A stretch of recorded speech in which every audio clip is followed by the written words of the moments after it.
صلی اللہ علیہ وآلہ وسلم۔ مجھ پر درود پاک پڑھنا پولیس رات کا نور ہے۔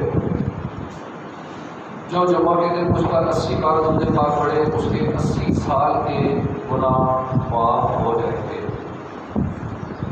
صلو علی الحبیب صلی اللہ تعالی علی محمد صلی اللہ تعالی علیہ وسلم۔ آج جمعے کا دن ہے، کثرت سے درود پاک پڑھنے کا دن ہے۔ کوشش کریں جو بقیہ نماز رہے ہیں، کیونکہ مغرب تک دن ختم ہو جاتا ہے اور سورج غروب ہونے کے بعد اگلا دن شروع ہو جاتا ہے۔ جمعے کے دن عام دنوں سے زیادہ درود پاک پڑھے، اس کے لیے الگ سے احادیث مبارکہ ہے۔ جیسا کہ ابھی ہم نے سنی کہ 80 بار شروع پڑھے کہ چند منٹ لگتے ہیں، انشاءاللہ 80 سال کے گناہ معاف ہونے کی خوشخبری ہے۔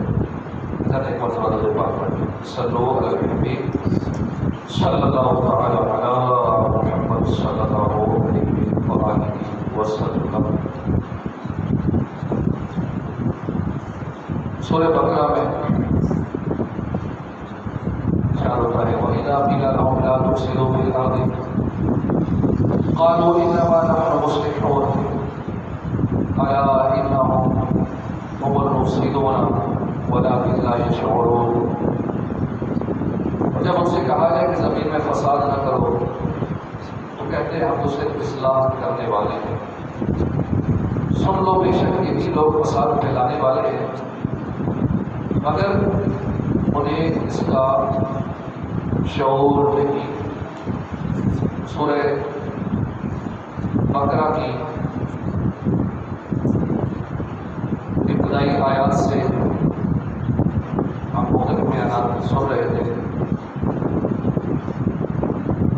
اور منافقین کا احوال شروع کی آیات میں بیان ہوا کہ منافقین کا طرز عمل کیا تھا، ہمیں کس طرح اپنے آپ کو ایسے برے افعال سے بچانا ہے۔ سورہ بقرہ کی آیت نمبر 11 اور 12 یہ ہمارے پچھلے بیان کا موضوع تھا۔ آج سورہ بقرہ کی آیت نمبر 13 کے حوالے سے انشاءاللہ دوسروں کے ساتھ حاصل کریں گے۔ ارشاد باری تعالیٰ نے وَإِذَا قِيلَ لَهُمْ آمِنُوا كَمَا آمَنَ النَّاسُ، اور جب ان سے کہا جائے کہ تم اسی طرح ایمان لاؤ جیسے اور لوگ ایمان لائے، قَالُوا أَنُؤْمِنُ كَمَا آمَنَ السُّفَهَاءُ أَلَا إِنَّهُمْ هُمُ السُّفَهَاءُ وَلَٰكِن لَا يَعْلَمُونَ۔ تو اسی طرح ایمان لاؤ جیسے اور لوگ ایمان لائے، تو وہ کہتے ہیں کیا ہم بے وقوفوں کی طرح ایمان لائیں؟ سن لو بے شک یہی لوگ بے وقوف ہیں مگر یہ جانتے نہیں۔ یہ خود بے وقوف ہیں مگر یہ جانتے ہیں۔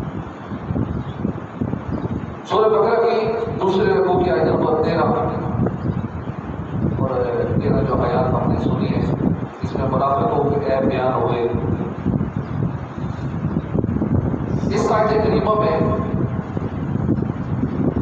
منافقوں کے جو چند عیوب بیان ہوئے اور جو کچھ ہم نے پہلے بھی سنے کہ منافق جاہل ہیں، یہ بے وقوف ہے، ان میں عقل نہیں ہے، اور بے وقوفی اتنی ان پر غالب ہے کہ اللہ کے نیک بندوں کا اطاعت کرتے ہیں، اللہ کے نیک بندوں کو برا بھلا کہتے ہیں۔ اور ایک بڑا عیب یہ ہے کہ ان کے دل میں ایمان نہیں ہے۔ جب انہیں مقبول لوگوں کی طرف دل سے ایمان قبول کرنے کا کہا جاتا ہے تو الٹا نیک لوگوں کی برائیاں کرنے لگتے ہیں۔ کیونکہ منافقوں کے چند عیب بیان ہوئے۔ اللہ پاک ارشاد فرماتا ہے کہ اور جب ان سے کہا جائے، کیا کہا جائے؟ ایمان لاؤ۔ کیسا ایمان لاؤ؟ جیسے اور لوگ ایمان لائیں۔ صحابی رسول سلطان المفسرین کو کہا جاتا ہے حضرت عبداللہ بن عباس رضی اللہ تعالیٰ عنہ، فرماتے ہیں کہ یہاں پر الناس سے مراد صحابہ کرام، یعنی منافقوں کو کہا جاتا ہے کہ اے منافقوں، تم کہتے ہو کہ ہم ایمان لائے، مگر تمہارا یہ ایمان مقبول نہیں ہے، مردود ہے۔ ایمان ایسا قبول کرو جیسا صدیق اکبر کا ایمان ہے، ایمان ایسا قبول کرو جیسا فاروق اعظم نے قبول کیا، ایسا ایمان قبول کرو جیسا عثمان غنی اور حضرت علی المرتضیٰ نے قبول کیا۔ اگر واقعی سچے پکے ایماندار بننا چاہتے ہو تو صحابہ جیسا ایمان قبول کرو۔ اب دیکھیے کہ ایک ہے منافقوں کا وہ کلمہ پڑھنا جس کے سبب وہ جہنم کے حقدار، جنت کی بجائے وہ جہنم کے حقدار ہو گئے، حالانکہ کلمہ پڑھا۔ اور دوسرا ہے یہ ایمان جن کا ان سے مطالبہ کیا جا رہا ہے کہ تم ایسا ایمان قبول کرو، تو ہونی چاہیے تھا کہ فوراً نصیحت قبول کر دیتے، مگر یہ بدبخت تھے، انہوں نے کہا کہ ترجمہ نزول ایمان کہتے ہیں کیا ہم ایمکو کی طرح ایمان لیں؟ یہ ان کا جواب جو قرآن نے یہاں بیان کیا۔ ان کی جسارت دیکھیے کہ وہ صحابہ جن کو اللہ پاک نے جنت ہی فرمایا، جنت کا وعدہ فرمایا، وہ صحابہ جن سے اللہ راضی ہے اور یہ اللہ سے راضی ہے، وہ صدیق و فاروق جن کو میرے آقا نے اپنا وزیر فرمایا، وہ عثمان غنی اور جو پیارے محبوب کے جنتی رفیق ہیں، اور وہ مولا علی جنہیں سب مسلمانوں کا مولا ہونے کا شرف حاصل ہے۔ یہ بدبخت ان خوش نصیب صحابہ کے بارے میں ایسے زبان استعمال کرتے ہیں، مگر صحابہ کا مقام ایسا نہیں ہے کہ ہر ایک انہیں ایسا کہنا شروع کر دے، ہر کس و ناقص ان کے بارے میں زبان درازی کرے اور اس کا نوٹس نہ لیا جائے۔ یہ صحابہ ہے، یہ صحابہ اللہ کو پیارے ہیں، اللہ کے پیارے محبوب کو پیارے ہیں۔ جب منافقوں نے ایسے بیہودہ الفاظ کہے تو پھر اللہ پاک نے خود جواب دیا، فرمایا سنتا ہے وہی احمق ہے مگر جانتے نہیں۔ صحابہ کو احمق کہتے ہیں؟ نہیں، ایسا نہیں، یہ خود احمق ہے۔ اب اللہ پاک نے خود جواب دیا۔ یہ ہے شان صحابہ۔ یہ منافق بدبخت صحابہ کی گستاخی کرے، اللہ پاک خود جواب دے۔ تو یہ ایک آیت کریمہ جو ہم نے سننے کی سعادت حاصل کی ہے، اس سے ہمیں چند سبق سیکھنے کو ملے۔ پہلی چیز، صحابہ معیار ایمان ہے۔ پہلا سبق تو یہ ملا کہ صحابہ کی گستاخیاں کرنا یہ منافقوں کا طریقہ ہے۔ آج بھی اس دور میں بھی جو لوگ صحابہ کی شان میں گستاخیاں کرتے ہیں وہ غور کر لیں کہ منافقوں کا طریقہ ہے صحابہ کی شان میں زبان درازی کرنا۔ دوسرا سبق یہ ملا، قیامت تک آنے والے سب اہل اسلام کے لیے صحابہ ایک کرائٹیریا ہے۔ صحابہ ایمان کا معیار ہے۔ ایمان وہ قبول ہوگا جو صحابہ والا ہوگا۔ وہ ایمان جو ایمان صحابہ سے مختلف ہوگا وہ قبول نہیں ہے، وہ مردود ہے۔ اللہ پاک نے فرمایا پھر اگر وہ بھی یوں ہی ایمان لائے جیسا تم لائے جب تو وہ ہدایت پا گئے، اور اگر منہ پھیرے تو وہ دیر ضدی ہے، ضد میں ہے۔ یہ محبوب کے صحابہ تمام جنوں انس کے ایمان کی کسوٹی تم ہو۔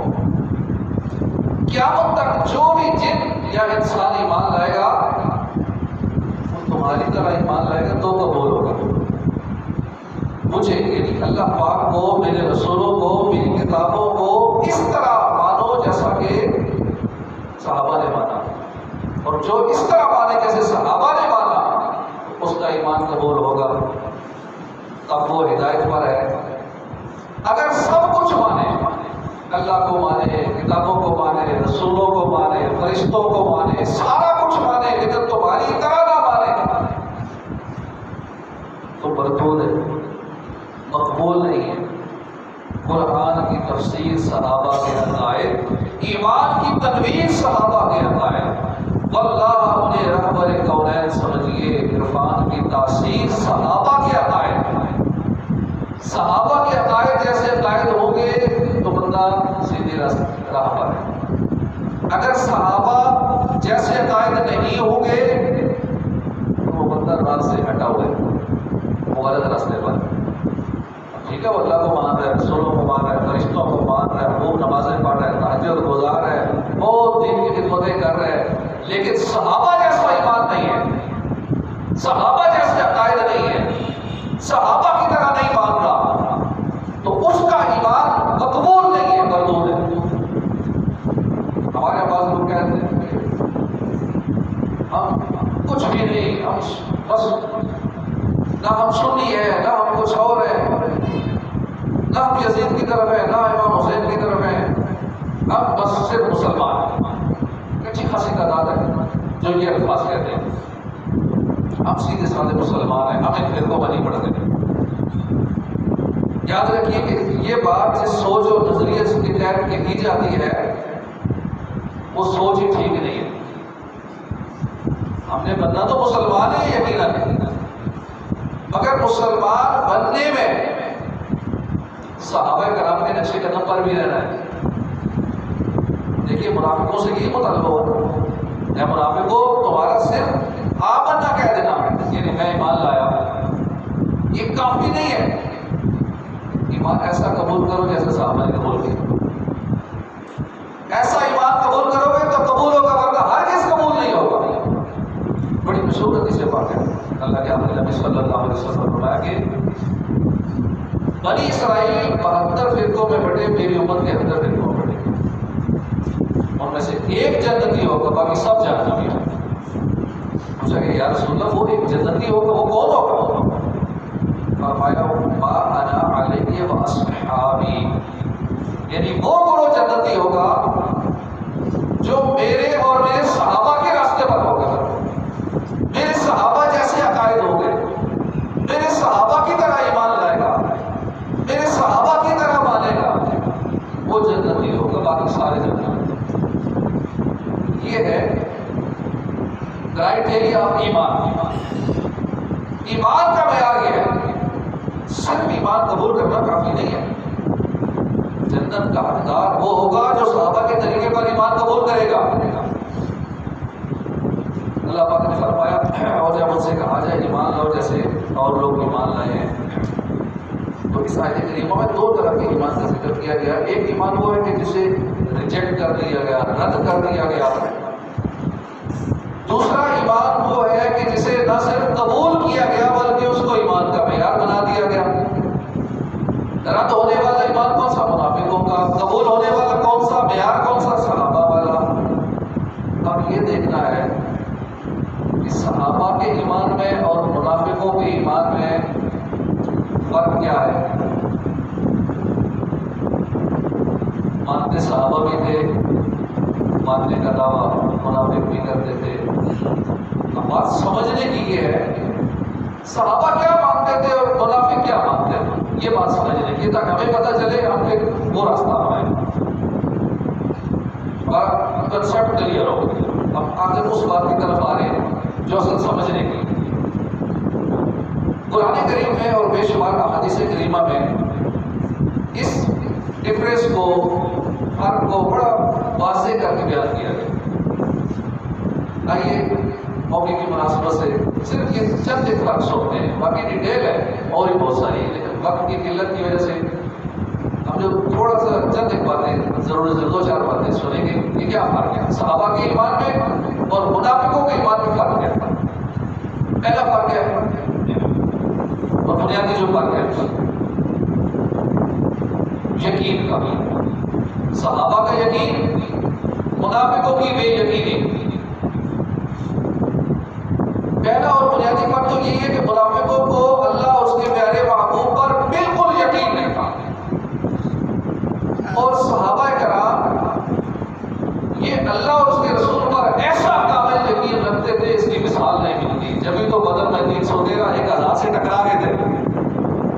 یقین تھا اللہ اور اس کے رسول کے وعدے میں کہ فتح ہمیں ملے گی،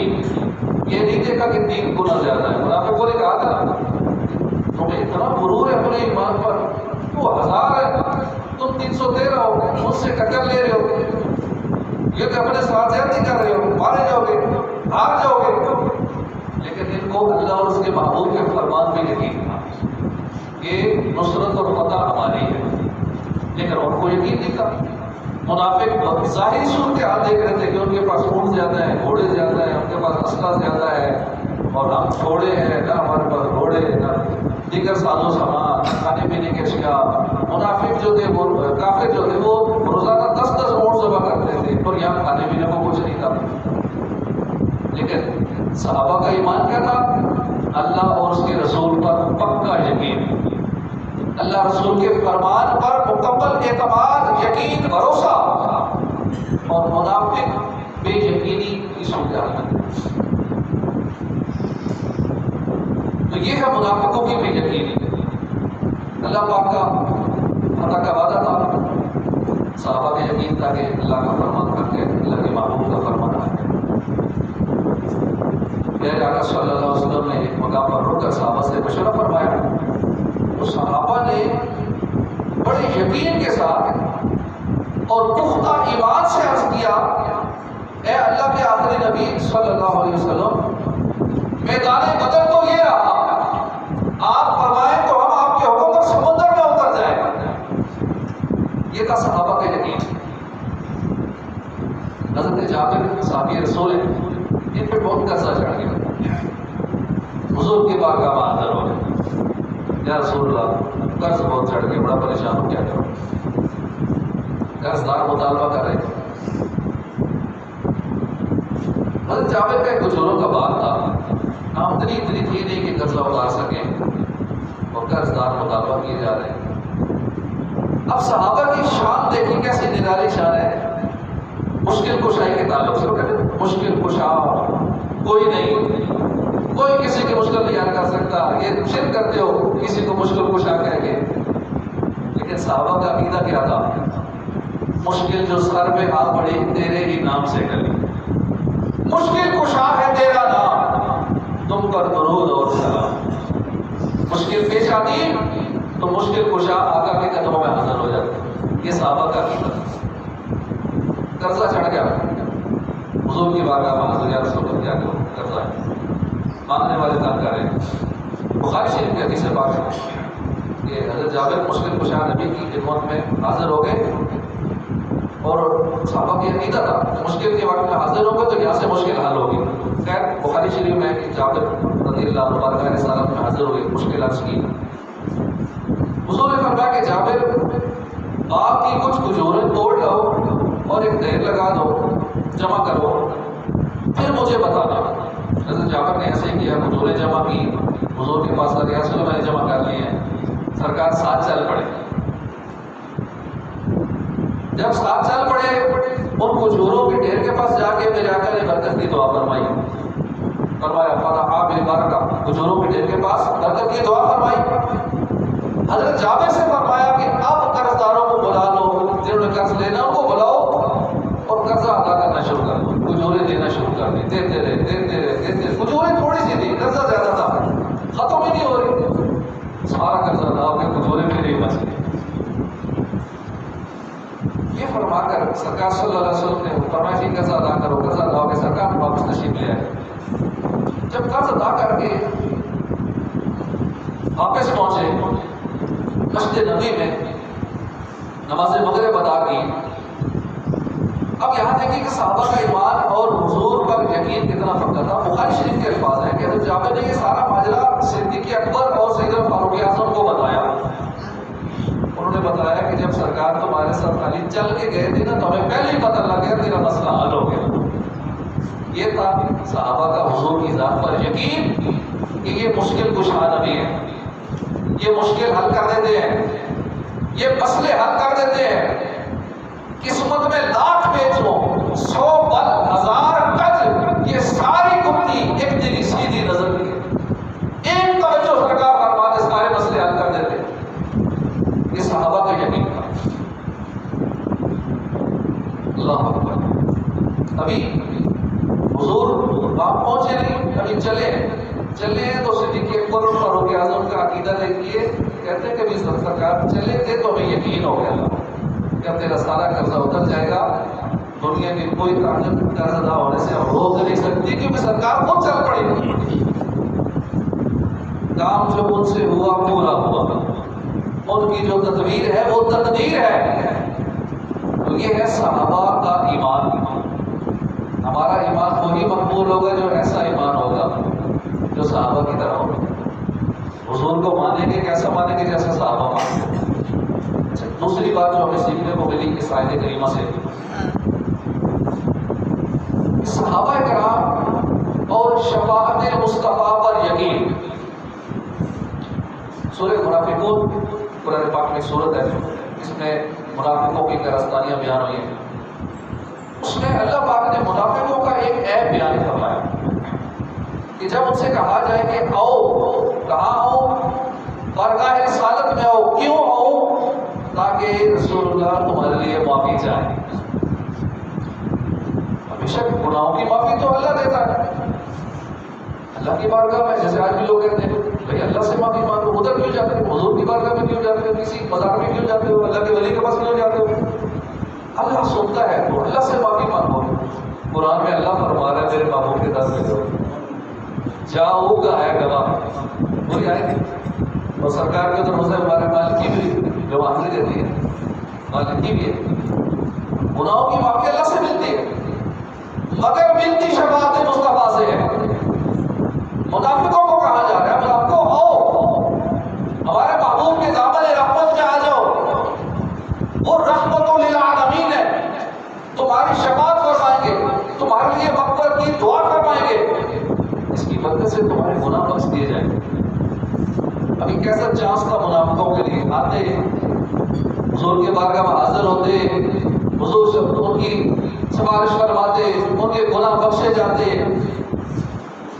دامن مصطفیٰ میں پناہ لے لیتے، شفاعت مصطفیٰ کے حصہ دار بن جاتے، جنت کے حقدار ہو جاتے۔ لیکن اے منافق، جب کہا جاتا کہ آؤ بارگاہ رسالت میں، تو کیا کرتے تھے کہ اپنے سر گھماتے تھے، منہ ادھر پھیر لیتے تھے، غرور کرتے ہوئے اپنے منہ پھیر لیتے تھے۔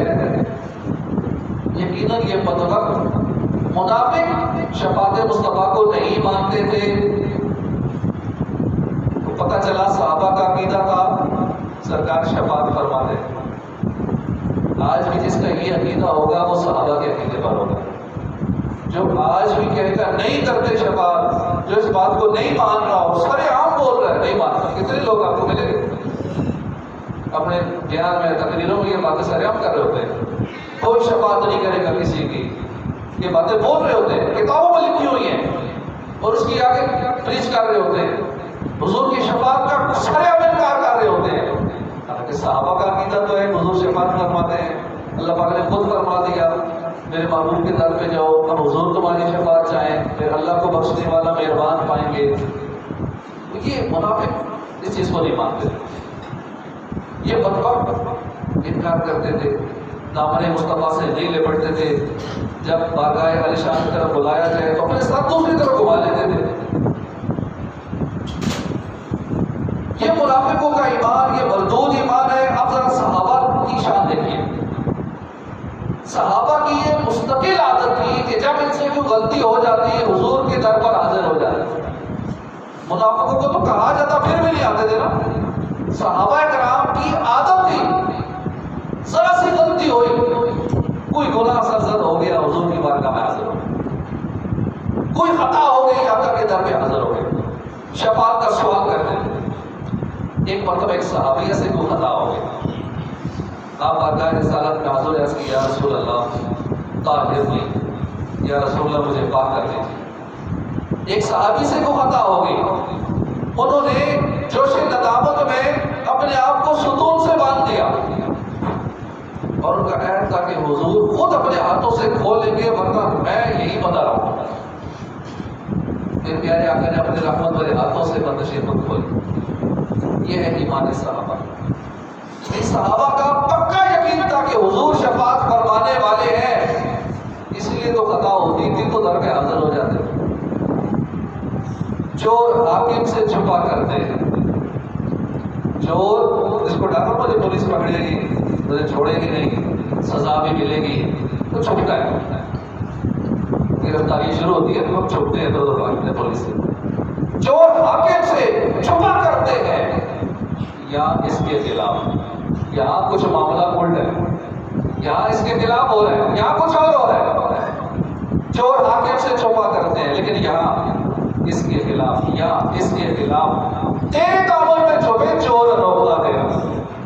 یا رسول اللہ آپ کا چور کیسا ہے کہ آپ کے دامن میں بنا لینا چاہتا ہے, آپ کی نافرمانیاں کر کے اور پھر چاہتے ہیں رسول اللہ کرم کر دیجیے. اور جو ان کے دامن سے لپٹا ہو یا گانا ہو گیا, جس کے حضور ہو گئے اس کا زمانہ ہو گیا. تو یہ ہے ایمان صحابہ, یہ وہ عقیدہ ہے جس کا بیان قرآن نے بتایا کہ مجرم بلائے آئے اور اگر اپنی جانوں پہ ظلم کریں اے محبوب تمہارے حضور حاضر ہو جائیں, اللہ سے معافی چاہیں اور حضور شفاعت فرمائے تو ضرور اللہ کو توبہ قبول کرنے والا بھائی ہے. 5ویں پارے میں سورہ نساء کی آیت نمبر 64 ہے, روزہ رسول کی لکھی ہوئی آیت. سب اس کو پڑھتے ہیں لیکن پھر بھی کرتے اس کے خلاف ہے. کہتے نہیں ادھر سے کچھ نہیں ملتا, حضور شفاعت نہیں کرتے, حضور گناہ نہیں بخشوائیں گے, اللہ گناہ بخشے گا. بھائی اللہ فرما رہے تم دیکھ رہے ہو تمہاری آنکھوں کے سامنے سنہری جالیوں میں یہ آیت لکھی ہوئی ہے, پھر بھی تمہارا یقین وہی منافقوں والا ہے.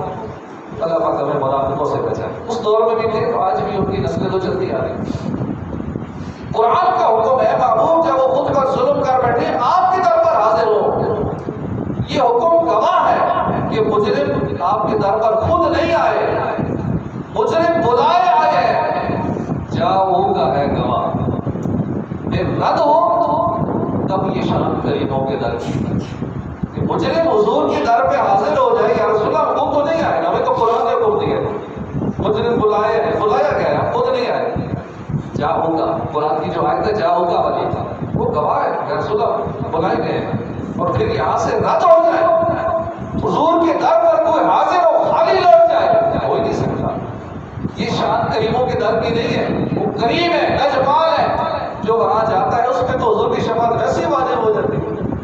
وجبت لہو شفاعت من زار قبری, جس نے میری قبر کی زیارت کی اس میری شفاعت واجب ہوگی. تو وہاں ویسے ہی حاضر ہو گیا اس کی تو سرکار شفاعت فرمائیں گے, خود فرمایا میرے آقا. تو وہاں جا کے تو دلوں کے حالات دل میں ہوتا ہے, زبان پہ نہ بھی لائے تو سرکار کو پتا ہوتا ہے کہ میرا غلام آیا ہے, اتنے دور سے آیا ہے, اس کی پریشانیاں کیا ہیں, اس کے دکھ درد کیا ہے. وہ خیرات پائی در مصطفیٰ سے ٹکڑے چھڑا کے مزہ آ گیا. وہاں جا کے ٹکڑے عرض کریں آقا کی بارگاہ میں, انشاءاللہ زندگی بھر کے غم پریشانیاں دکھ درد جب اپنے آقا کی بارگاہ میں جا کے سنائیں گے تو وہاں سے ایسی کرم کی بھی مل دی جائے گی.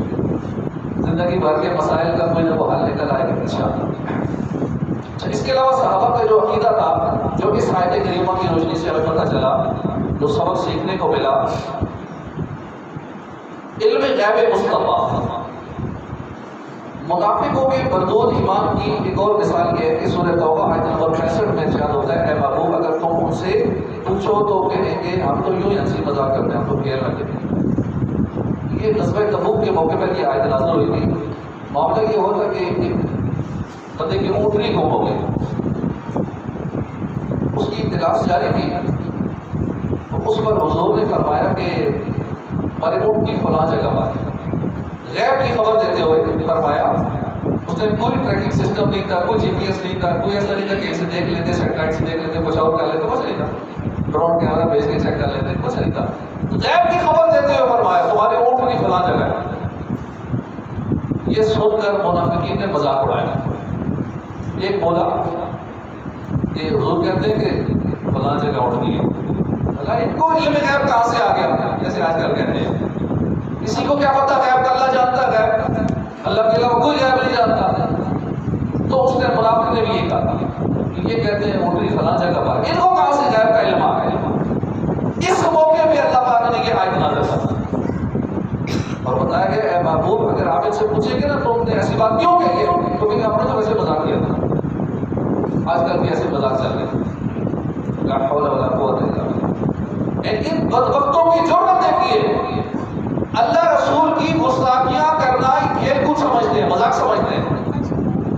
خیر اس کی شان نزول سے معلوم ہوا کہ یہ منافقوں کا مردود ایمان تھا یہ سمجھتے تھے کہ اللہ کا خزانہ محدود ہے، اللہ کسی کو غیب نہیں دے سکتا، یہ سمجھتے تھے۔ وہ اپنے محبوب کو غیب کا علم نہیں دے سکتا معاذ اللہ۔ اس کے برعکس صحابہ کا مقبول ایمان بلکہ اعلیٰ درجے کا ایمان دیکھیے کہ جسے رہتی دنیا تک ایک کرائٹیریا قرار دے دیا گیا، وہ کیا تھا؟ بخاری شریف کی حدیث پاک ہے، سیدنا فاروق اعظم فرماتے ہیں ایک دن حضور صلی اللہ علیہ وسلم ہمارے درمیان کھڑے تھے اور مخلوق کی پیدائش سے لے کر اہل جنت کے جنت میں جانے تک، اہل جہنم کے جہنم میں جانے تک آپ نے سارا کچھ بتا دیا، کون جنت میں جائے گا کون جہنم میں جائے گا، اور جب سے مخلوق کی پیدائش ہوئی تب سے لے کر اینڈ تک سارا کچھ بتا دیا۔ یہ تھا صحابہ کرام کا یہ وہ عقیدہ ہے جو باکمال عقیدہ ہے کہ حضور سب جانتے ہیں، جو ہو چکا جو ہوگا حضور جانتے ہیں، قیامت تک آنے والوں کے لیے معیار بنا دیا گیا۔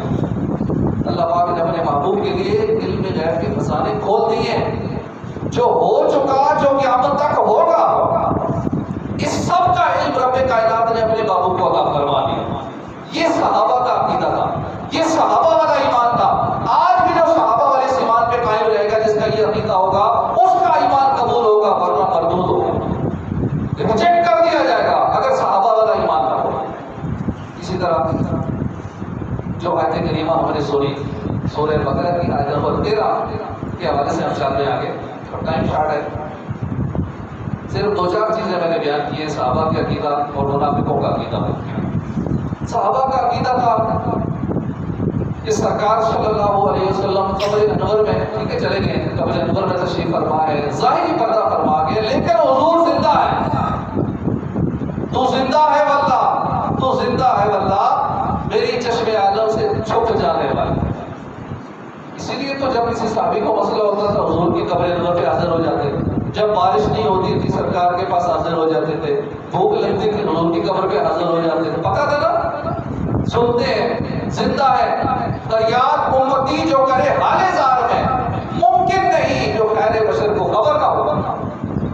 صحابی رسول اپنی عرضی ریکویسٹ پیش کرتے تھے حضور کی بارگاہ میں، امت کے حال سے وہ آگاہ ہے، ہر گھڑی خوابوں میں آ رہے ہیں، بگڑی بنا رہے ہیں، بہت سارے واقعات ہیں لیکن اب وقت کم ہے۔ اس کی احادیث میں کی مثالیں موجود، کتنی احادیث موجود ہے کہ صحابہ کرام آتے تھے، اپنی ریکویسٹ پیش کرتے تھے، حضور سے بات چیت کرتے تھے، یا رسول اللہ مجھے یہ مسئلہ ہے، یہ مسئلہ ہے، کسی کی خواب میں حضور آ کے مسئلہ حل کر دیتے تھے، کچھ بتا دیتے تھے، کھانے کا انتظام کر دیتے تھے، دیگر معاملات پیش آتے تھے، بارش نہیں ہوتی تھی حضور کے در پہ آ کے کہتے، ان کا عقیدہ تھا حضور زندہ ہے، سرکار زندہ ہے، مسئلے سنتے ہیں، مسئلے حل کرتے ہیں۔